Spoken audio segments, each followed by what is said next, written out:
Hi friends, you're watching The Naked Empire. My name's Trish Roberts.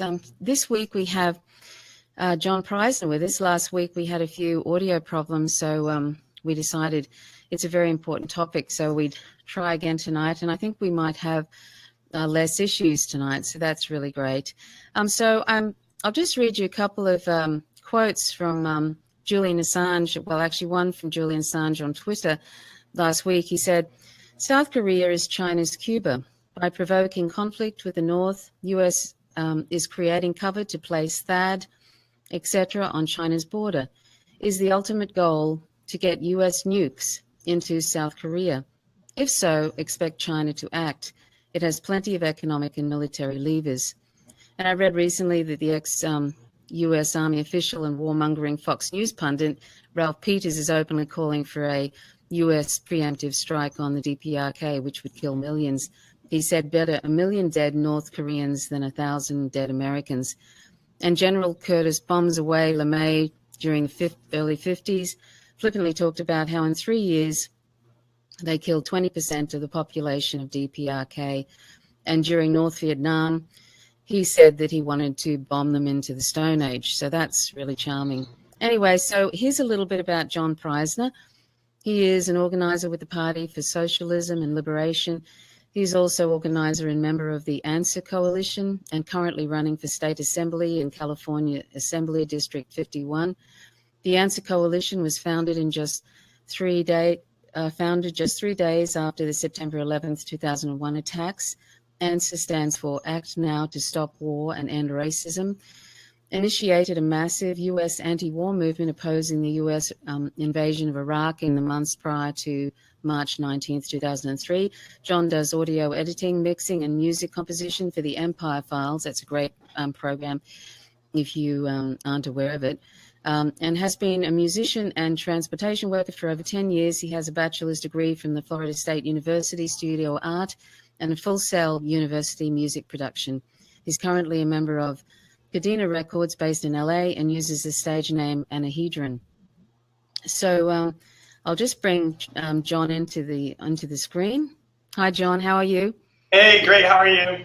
Good, thanks. I think we're probably going to have less problems today, hopefully, or I don't want to jinx it. So, John, I just wanted to ask you. So, you've recently been on a trip to Dprk. So before we get into what your experience there, can you talk a little bit about the history of Dprk in relation to the United States war on their country in the early 50s, and why the war against Dprk Korea was called the Forgotten War, and why it's so of absence in the U.S. psyche? And if you can just tell us a little bit about the crimes committed by U.S. empire against the Dprk, if you wouldn't mind. It is often forgotten, the history. Beyond the Korean War, even what transcribed before that, which was the Japanese colonial occupation, which officially began in 1910 and ended in 1945, which was a brutal military occupation, turned Korea into a colony, outlawed Korean culture and Korean language by punishment of death, torture, and jail, institution of the comfort women operations, which saw hundreds and thousands of girls and women trafficked to comfort stations around Asia. So it was an extremely brutal occupation in which an independence movement formed. And then, they were liberated in part because of the Japanese Empire's defeat by the Allies. However, a U.S. precondition for Japanese surrender was that the Japanese had to keep their troops in South Korea until the U.S. troops could relieve them, because they knew that once Korea was no longer occupied, it would immediately unify into one country, because there was such a strong national liberation movement and national liberation sentiment. So they didn't want to give up this colony from imperialism in general, so they have the Japanese keep their troops so they could relieve them. And they also created a military occupation with the same Korean elites who had collaborated with the Japanese.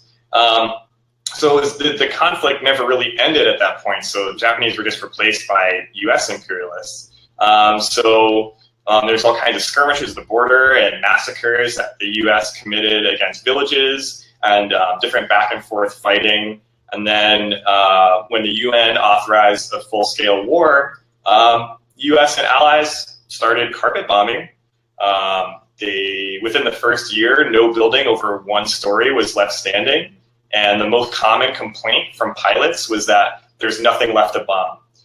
So the U.S. and allies bombed for 2 more years, in addition to committing mass execution, mass rape, use of disease warfare, dropping insects infected with the plague and typhoid and all these horrible diseases. It was really an extremely catastrophic war. I didn't know about the insects. I didn't know about the insects. Wow. Yeah, insects and feathers, tuberculosis and smallpox and the plague. Yeah, these were all verified because of these new outbreaks of these diseases came about. So they killed conservative estimates say between 10 and 15% of the population. Other estimates go as high as 20%. But that number doesn't count people who were wounded, tortured, raped, who had their families killed, who were survivors. So really the whole society was completely shattered. But eventually they realized despite their superior firepower, the U.S. could not win and they were forced to sign an armistice. Right. Can you talk a little bit about that survivor that you met from the Sichuan massacre in 1950 and what he revealed to you about that particular incident? Yeah, so that was definitely a very emotional and memorable experience for me to meet him. His name was Jong-gun Song. He was 5 years old at the time of the Sichuan massacre. What he described to us, his experience, was that in this particular area in the town, in general, the U.S. and allies had taken over the town of Sichuan because they knew that the Dprk Korean army was going to be retreating through that area. So they took over the town to kill as many people as possible. And then anyone who was retreating through that area, civilians or military, they would capture and kill them. A lot of people were killed right on a bridge that crosses a river there where they would tie people up and throw them into the water. But in this particular part of the town, with the survivor that I met, they rounded up civilians and they took all the men into the woods and shot them. And they took all the women and put them into one small building. And then they took all the children, many of them children of these women, and put them in another small building adjacent to that building. And this was during the winter time, so they had no heat, no food, and no water. So this person told me that he watched some of his friends die. They froze to death or they starved to death during that week. And then when the U.S. and allies were retreating, there's holes in the top of these 2 buildings. We stood inside of these buildings, and they poured gasoline in through the roof, and they lit both the buildings on fire and left. This person was one of 3 survivors. He said he was lucky enough to be in the corner of the room, and he passed out from smoke inhalation but lived. As soon as he was discovered, he ran over to the other building to look for his mother, but she did not survive. And, he said, not only does he want to stay, he's very old, he would normally be retired, but he wanted to stay and share his experiences so people knew about these things because they often forget. But also, he said, what would you do? Put yourself in our shoes. This is what we experienced. Yeah. So what made you decide to take this trip to DPRK, John? I've been given the same demonized propaganda image that everyone else has my whole life. And I saw an opportunity to go through the A.N.S.W.E.R Coalition does, we were doing annual trips with our allies, and saw an opportunity to go this year. And with all the increased tensions, I really wanted to see the country for myself before the travel ban or anything else prevented me from going, because I knew that experiencing somewhere in person is, I'm trying to share my experience as much as possible with people after I've left, but there's really no match for being there with the people, talking to people, seeing their body language, and really being immersed in society. So I don't agree. And there's always this belief that, DPRK is heavily controlled, that you're monitored and watched, and your baggage is, and your phones are checked and all this sort of thing. There's this sort of image that it's incredibly militaristic and the spying and all of this. But what was your experience, in that regard? Yeah, it was, not like that at all. Especially, I live in Los Angeles, so I'm definitely, and I'm also an activist, so I'm definitely used to dealing with a high level of militarized state and militarized police. But my travel to the DPRK was completely absent of any repression like that. Getting in and out of the airport was extremely easy. They hardly searched my bags. I asked if I had any USB sticks or anything like that, and I said no. And they were like, okay. It was faster than going through LAX. And then while I was in DPRK, we were not guarded. And really beyond just my experience as a foreigner, the people that I met there, soldiers, there's no separation between the military and the people in the DPRK. Military are not a force of authority, but rather public servants. So you don't see any fearful body language or anything when soldiers are around. In fact, I saw kids, like little kids, playing in guard towers and stuff like that. Like there's no fear of the military. Can I just interrupt for a sec? Yeah, John.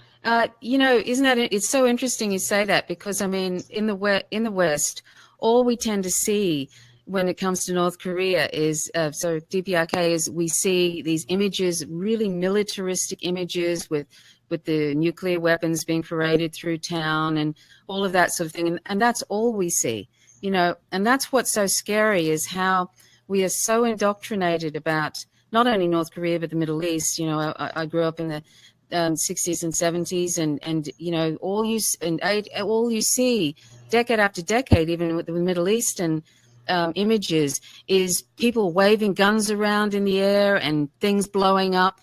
So, it's like it's a definite indoctrination that Western people are exposed to, decade after decade, whether it's the Middle East, with the guns waving and things blowing up. So you think, all you're led to believe is, it's so violent there, everybody's violent. And then in the DPRK, it's like, all they do, it's such a dark and, it's so militaristic, and there's this, and you don't see anything.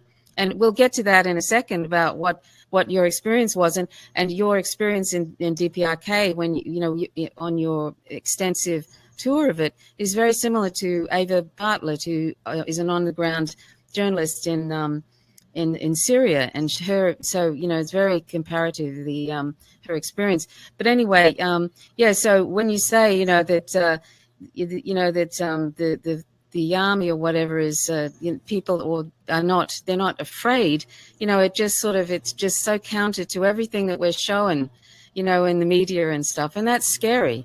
It's scary how much people are indoctrinated and stuff. And of course, this is the mainstream media. They're just a government's mouthpiece. But anyway, I'm sorry to interrupt, but I just I find that interesting when you say that. So, and so did you, please continue, but if you could just also tell us what you found was a striking difference between DPR Korea society and US society, if you wouldn't mind. You're absolutely. Oh, sorry. Yeah, Can you still hear me? Oh, there I am. Cool. Yes. Can you hear me? Yeah. It's definitely true that the U.S. Wants to portray it as this like highly militarized, like that's all they do.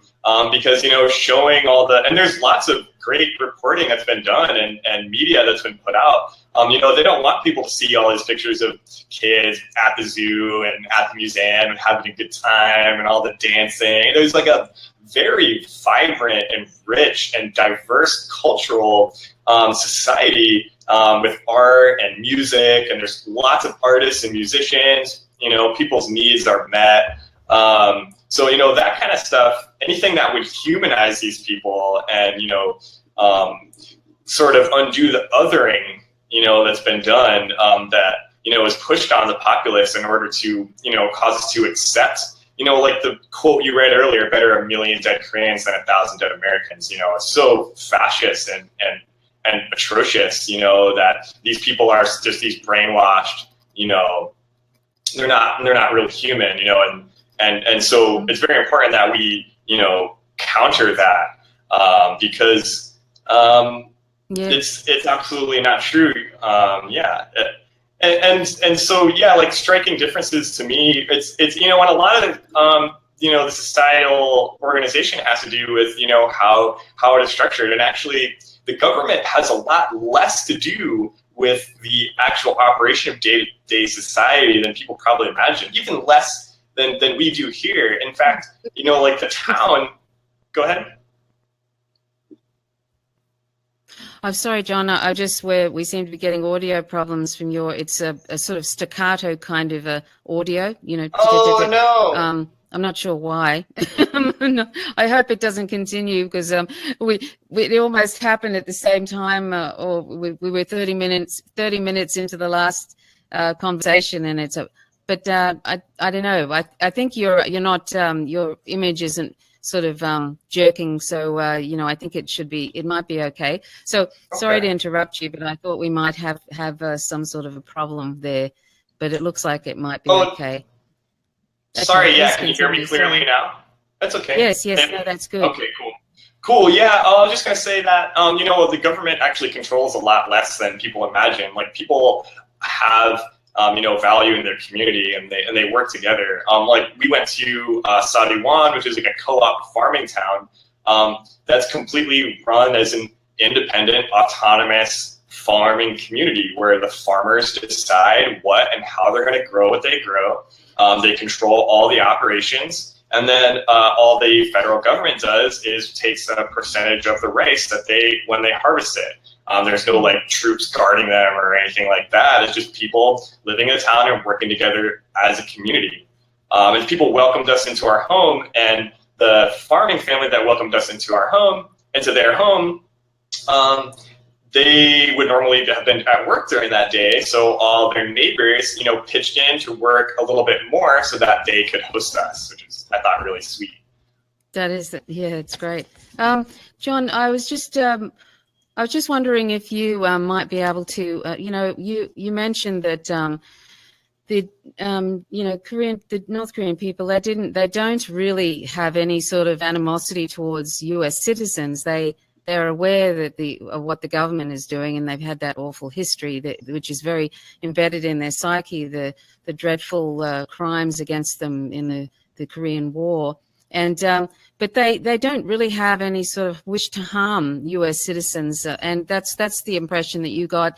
And also, I just wanted to ask you if you can you talk about the sanctions that were against Dprk in the 90s, and how that affected them, and also they're on the sanctions of just there are more sanctions in place now. But if you could just talk about what it was like in the 90s. Yeah, and yes, you're correct. Like, it is either, part of the normal education system or so pervasive in society that, people are highly educated and they understand that, the U.S. government is not representative of the U.S. people. As people in the United States know, they're definitely not representing my interests. So there's a high level of understanding as far as that goes. And people were worried about us. They were asking about police brutality and racism and stuff like that. And they're very concerned about us. But yeah, they definitely did. And that's the image that people have of Dprk now is, they think it's still like it was in the 90s. When, in addition to extreme sanctions, which are war, by the way, people always like to say like sanctions are not war and it's this peaceful alternative, but it resulted in, millions of dead Iraqis, for example. So there was extreme sanctions during the 90s, and also Dprk was heavily reliant on imports from the Soviet Union, and the Soviet Union collapsed. And then they also had droughts and flooding. So there's a lot of converging factors that led to extreme shortage of food. And they don't hide that. I spoke with somebody whose daughter and wife died during that time because people were, making the bark soup and the grass soup and stuff like that, but it wasn't enough. Women couldn't produce breast milk. So the government was trying to create bean milk and different things to substitute it, but it wasn't enough, and children died. But, this person had no illusions about what the cause of those things were. It was like a very difficult time, but they endured it, and they were able to maintain their national sovereignty, which they desire above all else, to not repeat the Korean War, to not be under the military dictatorship of the U.S. Yes. And sadly, the U.S. empire keeps doing these like a couple of times a year. I think it's a couple of times a year they do these war games, which are threatening. And this happened, with Obama. Obama, he used to, the military used to drop these dummy bombs on the borders. And so there's this constant, Dprk Korean people have been living under this constant threat. I suppose they're almost used to it in a way, the constant threat that that the US is going to try and destroy the country and take it over. And of course, there's this talk that there's trillions of dollars worth of minerals, which China is doing trade with North Korea on these minerals, but there's trillions of dollars worth of minerals, I think, that the US is very interested in. And also there's a geopolitical strategic factor of being able to bring, if they were able to invade Dprk, the US, they could be on the borders of China and Russia. And so there's, I think, that element there. But even up until, recently, they're still doing, the US and South Korea and Japan are still doing these sort of, war games. They, if you wanted to talk about just recently with the air-to-ground missiles that they were doing just in the last week, even. Yeah, it's really outrageous. And the idea that people in Dprk are brainwashed or they're irrational for wanting to defend themselves against these attacks is completely absurd. People have living memory of the Korean War, who people in the population and especially in the government are old enough to remember the Korean War. So these war games are not games to them. They're an existential threat to destroy their country. And it's difficult for people outside of the US to really grasp what it's like to be in the crosshairs of the US, which is the largest empire in human history, has by far more missiles, aircraft carriers, nukes, submarines, and the U.S. has actually used their nukes. They don't, and they commit thousands of nuclear tests. The balance of power is so lopsided that the idea that they would strike first or anything like that is completely absurd. They're very intelligent. They're nuclear weapons they've developed to actually protect them from this constant threat. I mean, they've seen what happened to Libya. They've seen what happened to Iraq when they gave up their nuclear weapons, and they know exactly what's going to happen to them if they give up these nuclear weapons. So it would be foolish, completely foolish of that government to give up its nuclear weapons with this sort of constant threat from the US. And this is something that we all need to recognize, that what we're being fed in the mainstream media is just complete propaganda. And somebody was asking in the comments section, let's see the photos. Well, you can see photos from John, I think you've got photos from North Korea, and also Ava Bartlett, and I'll post the link to Ava Bartlett's photos, but also she has videos as well. And as we said in our last chat, John, it would be impossible for the government of the Dprk to arrange the scale that you visited many places, and to be able to coordinate some sort of false example of what's happening there. It would be impossible. It'd be bigger than Ben-Hur. Be a major production. So, for anybody who thinks that this was some sort of that John didn't travel extensively and that this is some sort of organized kind of a cavalcade of things happening for John's benefit. That's not the case. And the same with Ava Bartlett. So it's something, I mean, I have to be honest and say that up until recently, I had a very, very dark image of North Korea. And, because you hear so much about how awful it is. I mean, I've heard stories about people cannibalizing one another and, that it's just awful. And I used to be quite sort of disturbed by the knowledge, that what I thought was going on there. And then, I'm kind of horrified at, in fact, what is actually happening there, which is, I mean, I'll let you talk about, what you saw in the countryside and stuff. But I mean, and I'll read something from Ava Bartlett, but I mean, it's incredibly clean. The infrastructure is pretty amazing. They've got amusement parks and, it's just so, and people just enjoying life. They have free healthcare and free education. It's sort of like actually quite amazing, isn't it? If you'd like to just talk about some of what you experienced, John. Yeah, it's a lot of the, sort of antagonistic responses that I get when I'm sharing my experiences is, oh, if you love, North Korea so much, why don't you go live there? But I would definitely live there. It's amazing. The people are great. The workplace is, in the U.S. we don't value labor. We visited factories in Dprk where, in addition to having like classrooms attached to the factory, so if you're a worker, you can, continue your education. They also have like dorms if you need housing. They have pools and spas and saunas, and nice landscaping, attached to a factory. So the care that's given to enhance people's quality of life is very apparent. We did travel, throughout the country. So there is a difference in development between, Pyongyang and the countryside. So we also visited, more simple country living where people still have wells and stuff like that. But people, their homes are their own. They're not going to get evicted. They have healthcare. They have retirement. For the developing world, it's very, very impressive, and people are very, in good spirits. And I do want to address the, the human rights abuses thing. So obviously there's a massive political initiative and desire to demonize the Dprk. So that has a big aspect of it. But in addition, in South Korea, there's almost no social safety net, right? So, and this accounts, most people blame this fact for the reason that South Korea has the second highest suicide rate in the world by a small margin. So jobs are extremely hard. In South Korea, John. Yeah, in South Korea, yeah.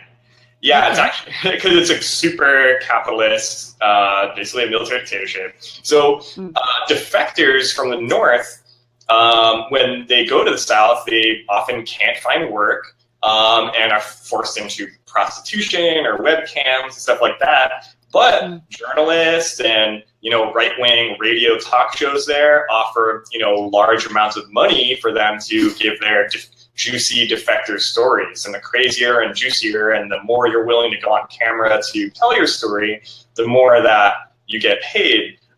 So, it's not a utopia. I mean, Dprk definitely has prisons. But a lot of the phenomenon of these extreme claims are fueled by both political and economic motives. They do have prisons, but United States of any country is definitely in no position to talk about the prison conditions in any other country. When the U.S. has the highest prison population per capita, there's a clear racial bias. Prisoners are left to fend for themselves completely in extreme abuses. We just pardoned Joe Arpaio, who murdered and tortured his inmates. So to use that as this lightning rod to attack them is completely a double standard and just absurd and largely baseless. Yeah, and interesting, that the U.S. media, just back up everything that the government seems to want to do. And that's, you can see, the minute you start hearing the mainstream media vilifying a certain country, like, for example, Venezuela, you just know that, you know, what you just know what's happening, and you don't hear the real story at all. I mean, your brother Michael Prysner and his partner Abby Martin, they did a great Empire Files program on Venezuela, and they went there. They actually went there and did on the ground reporting, and so you could see that it was very different to what the mainstream media was talking about. And of course, the U.S. empire wants to regime change, in quotes, you know, Venezuela, and the mainstream media just continue to vilify, you know, Maduro and all of that. And this is what the mainstream media is essential in this empire expansion, and it does this constantly. Dprk and Venezuela and you know, other Latin American countries, any country that doesn't buckle under with what the U.S. wants to do in that country, you know, wants to take over, wants to you know, gain hegemony in the region and take their resources. And it's really disturbing, you know, like we were saying, it's sort of Hitler-esque, you know. They may not be goose-stepping into these countries, but I mean, it's got all the, you know, the hallmarks all over the world. There's 1,000 bases, U.S. bases in the world. What on earth are these U.S. bases doing in all these countries? We've got one in Australia, in fact, at Pine Gap, which actually caused the CIA to, there's threatening of Pine Gap being closed, which is helps with the drone program. In the Middle East, there was a threat in 1975 that the Gough Whitlam, the prime minister at the time, who'd just been elected, was going to close Pine Gap, and the CIA now admits that they interfered in our election, in our government, and Gough Whitlam was dismissed. This is what happens, you know, if you don't buckle under to what U.S. empire does. And by the way, Gough Whitlam would have been an amazing prime minister. He was socialist leaning. He was wanting to protect Indigenous rights and so forth. And it's never been the same since in Australia. It's neoliberalism has taken hold since then, and it's like a cancer, and it's a cancer all over the world.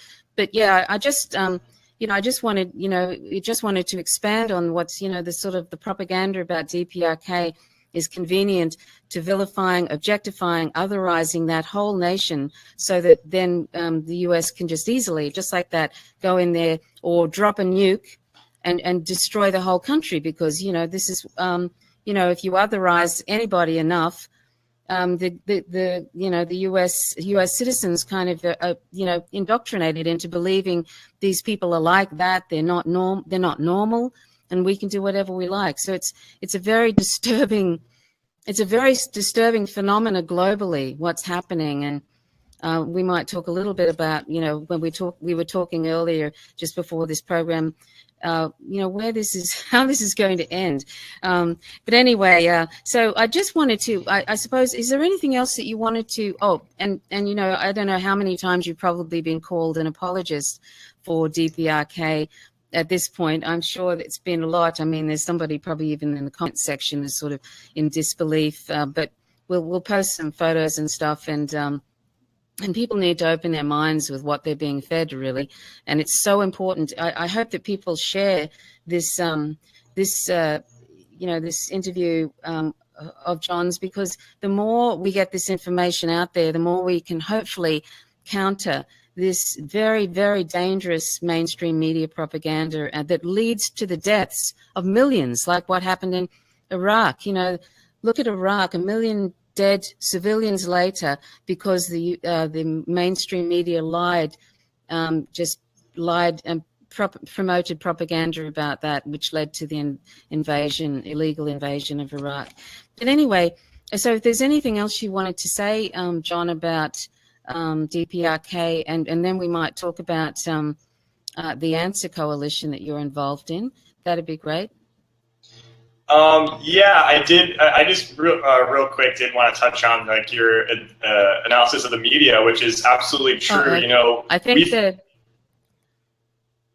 I think the audio is breaking up a bit, John. Oh, sorry. Let me. How about now? Is it still? That's all right. Okay. It might be. Is it still messed up? Testing. It's a little bit. Your audio sounds. Yeah. It just sort of went into that staccato kind of, you know, frame thing. But now it seems to be okay again. So sorry if there's anything else about you wanted to say.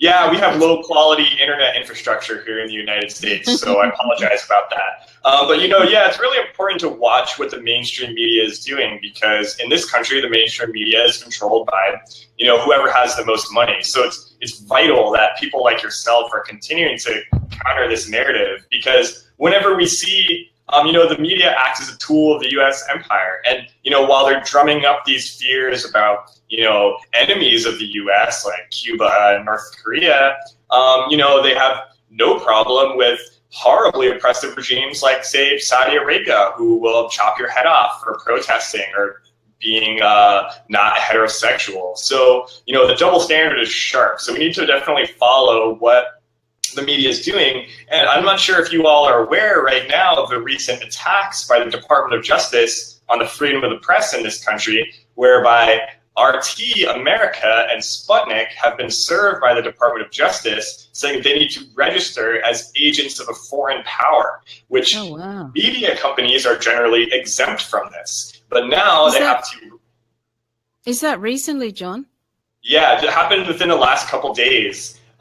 They were served with this paperwork. So what that would entail would that they would have to provide, regular briefings on their activities, and they will be labeled as a propaganda outlet, because RT and Sputnik, often host, people like myself or other people from the A.N.S.W.E.R Coalition, people that the mainstream media in this country, which is purported to be so free, however, they only select and allow reporters and guests who have a very specific, ideology. And I've talked to people who've gone to, be on NBC or CBS, and they give you a pre-interview. And if they don't like what you have to say, they say, oh, you know what? Sorry, we got somebody already.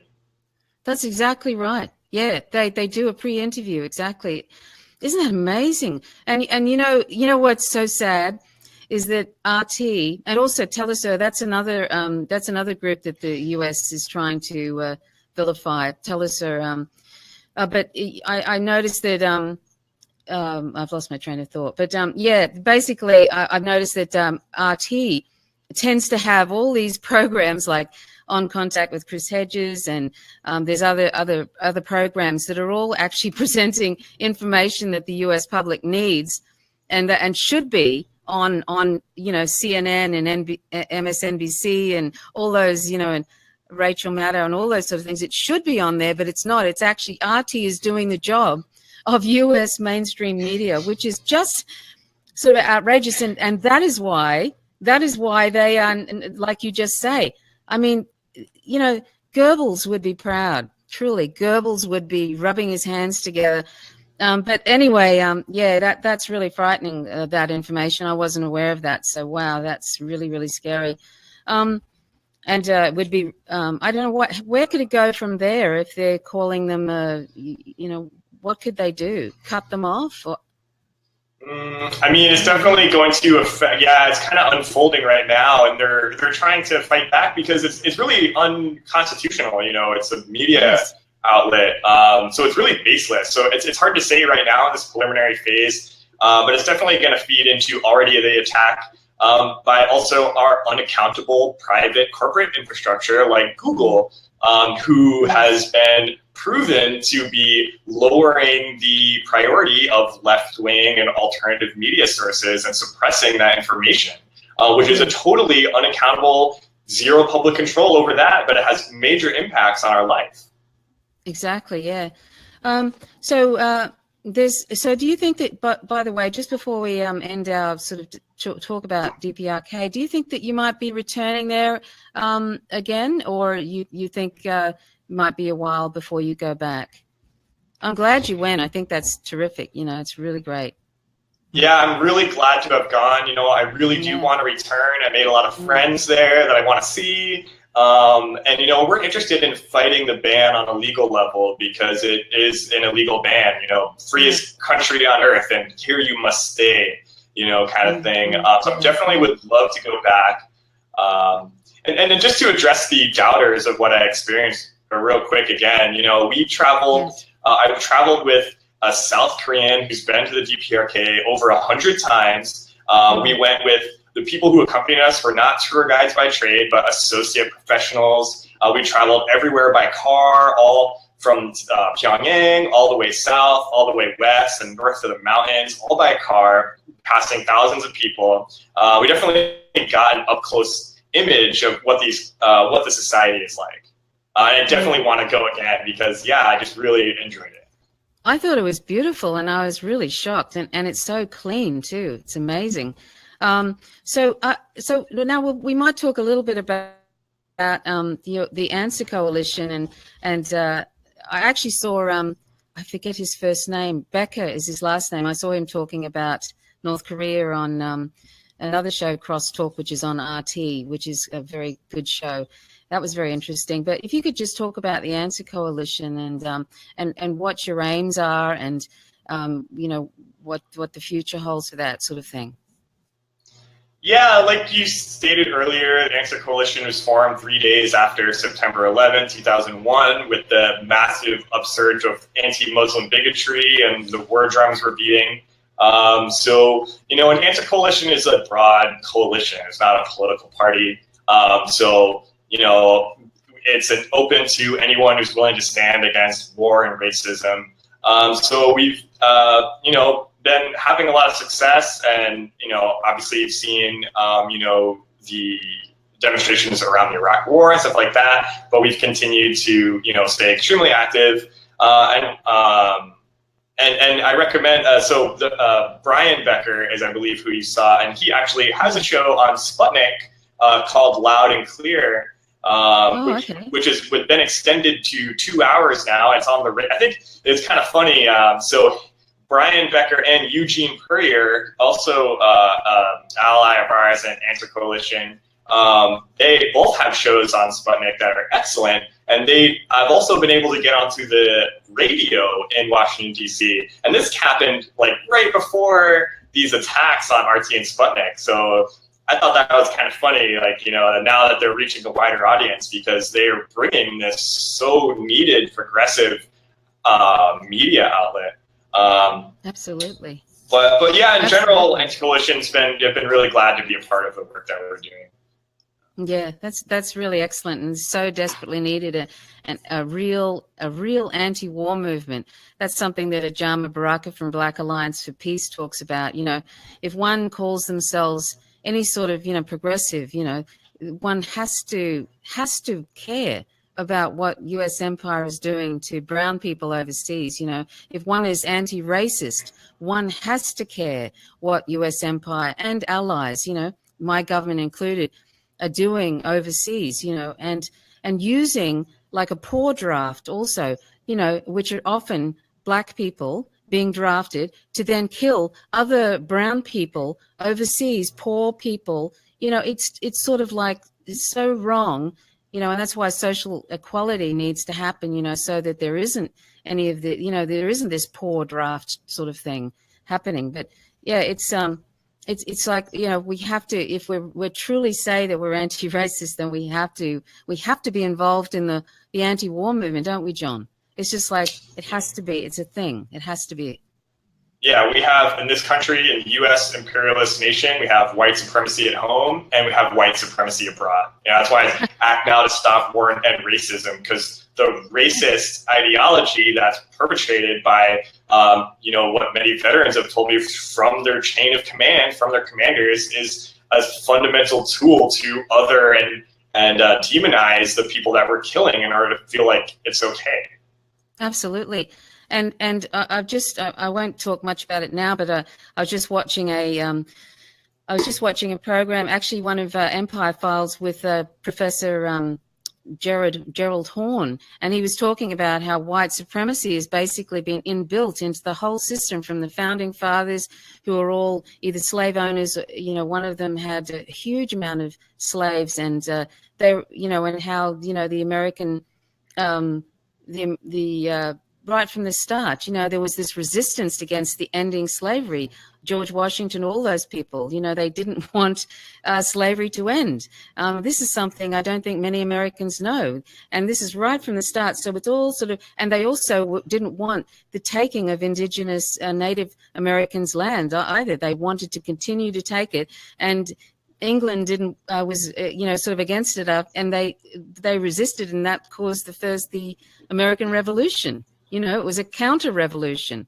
So that's fascinating, and I invite people to check out the Empire Files, the most recent one with Professor Gerald Horne and Abby Martin interviewing him. Really, really great stuff that I have to say I was quite ignorant about that. I remember reading about it a few years ago, that it was sort of like a counter-revolution, but it was really laid out so well right through. And the KKK have been sort of popping up, and morphed into other things, and it's been all the way sort of through. And the Confederate, those Confederate statues actually didn't happen at the time, but happened much later when Jim Crow. It was almost like these sort of an FU kind of thing. It's like happened during Jim Crow and then the civil rights thing. All these Confederate statues. So it's sort of like white supremacy was inbuilt right from the beginning all the way through to now. So it's no surprise what U.S. empire is doing overseas. It's just an extension of what's happening at home with the killing of 1 to 3 black people every single day, and what they're killing millions of brown people overseas. It's fascinating, actually, and I hope people check that out. So John, I just wanted to ask you also about the firstly, I wanted to ask you about your candidacy as a socialist in District 51 in Los Angeles. That was really great to hear, and I hope people consider supporting John. If you could elaborate on that a bit, John. Yeah, it's a special election for AB 51, which is one of the central districts in Los Angeles. So it's definitely an important race for local politics. Being a socialist, I'm not expecting us to win any of our rights ultimately through the ballot box. But we do need to, exercise all the tactics that we can, and we can reach some people with this campaign that we wouldn't normally be able to reach. And if I actually am successful, it would be excellent to have somebody on the inside who could obstruct and fight against these, reactionary fascist attacks against the immigrant community from Donald Trump.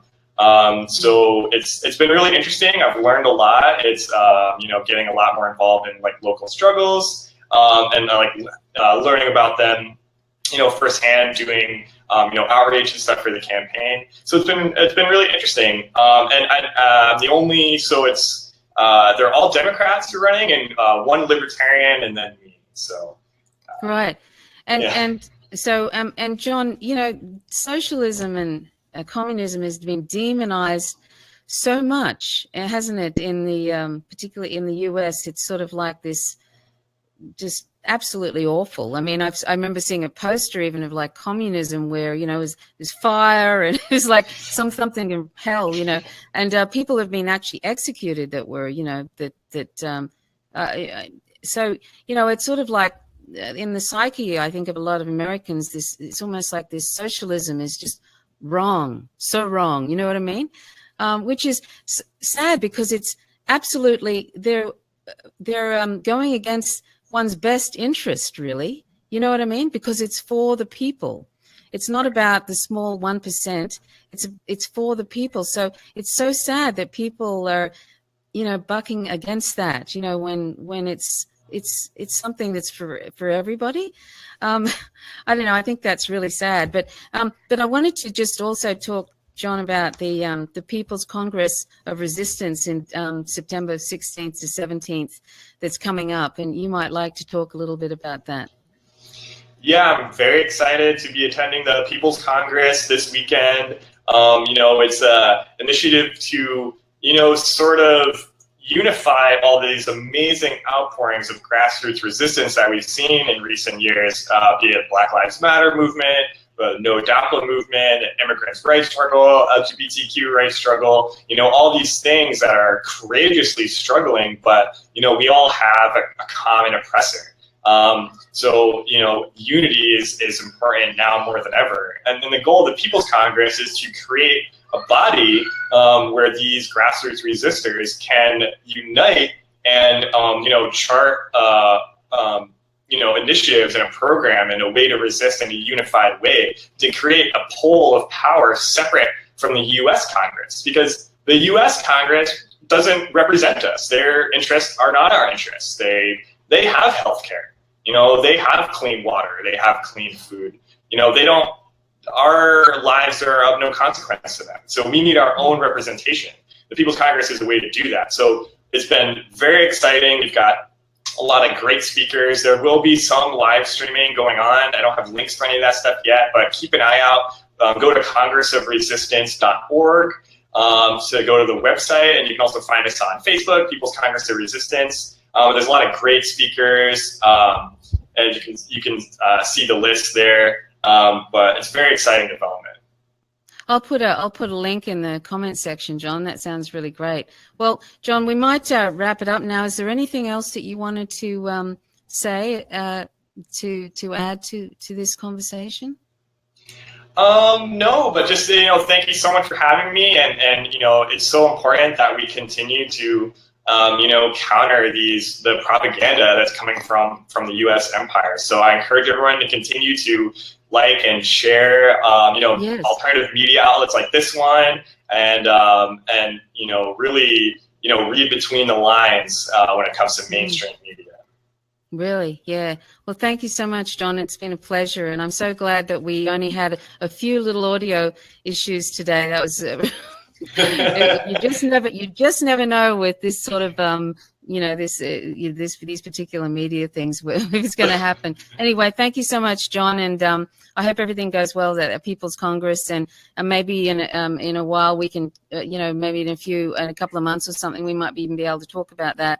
Or in the future when you visit, if you visit another country, that'd be great, or something like that. Anyway, but thanks so much, John. So I'll exit out of this screen, and thanks so much. Thanks for having me. Have a good one. Thank you, John. Okay.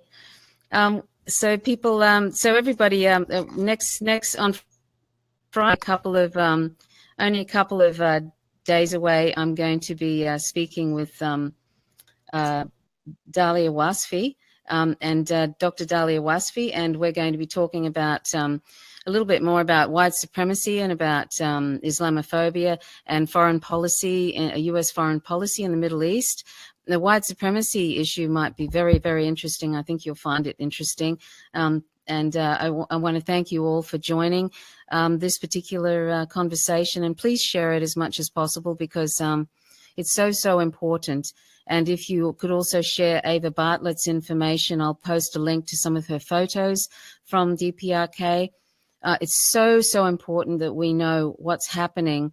And the only way to find out what's happening, unfortunately, today is through alternative independent media. Now, not all alternative independent media is good. I mean, like, just look at InfoWars. I mean, the stuff that's on there is like, and there are other ones too that are a bit dodgy as well. So one has to sort of consider the information, and and then consider the sources, and always be thinking, is this correct? And because I mean, for example, Democracy Now! Has kind of gone off the rails and has started promoting things that really are more like mainstream media type promotion, and that's really sad. So one has to always keep in the back of one's mind about any sort of source, critically think about what's being told and compare sources and get a number of sources. But one media source I think is definitely something to follow, and that's the Empire Files via Telesur. I think that Abby Martin and Michael Prysner, who is John Prysner's brother, are the real deal. There are other people, of course, who are as well, but I just have this very strong feeling about those two, that they're always on a good course, and they do their best to present the real information. So that's one particular show that I could definitely recommend, and they have amazing programs every week or every couple of weeks. So I'll put a link to the Empire Files. And so really, that's the important thing, is that we share any sort of information that is true to what is actually happening, and do that as much as possible, because it is so important for people to know what's really happening today, and that can really prevent the sort of thing that happened in the Iraq War, and 1 million people are dead because the mainstream media assisted government assisted empire in destroying that country, and that's what's happened to Libya.